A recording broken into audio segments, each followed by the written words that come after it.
Napakaganda naman yan. Ito nga pala yung una naming family vlog. Tsaka yung first na maglalagay si Princess ng star sa Christmas tree namin. Okay, let's do it.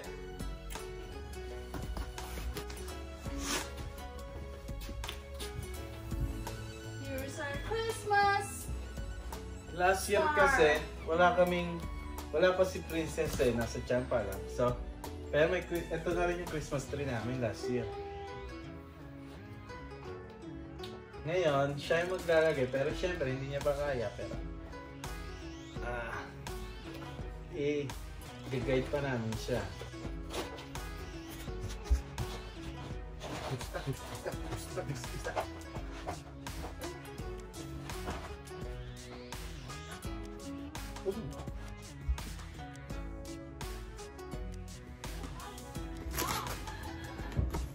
So ayun guys, ito yung star natin, no? So ilalagay natin siya sa Christmas tree.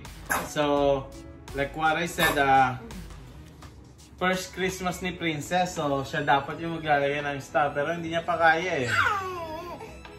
Kita niya naman, bulinggit na bulinggit pa.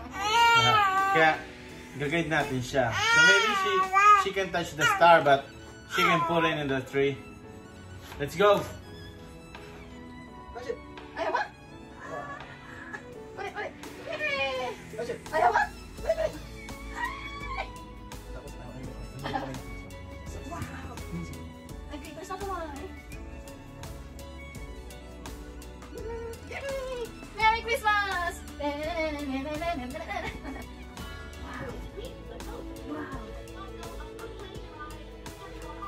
Wow! Yay! So complete na yung Christmas tree namin, guys! So, waiting na lang for Christmas to open our gifts.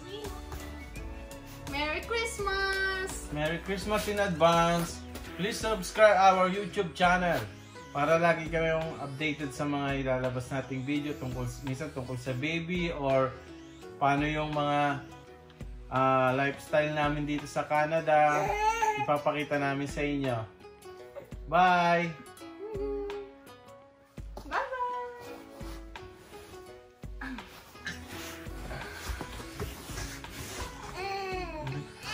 Hindi pala kita.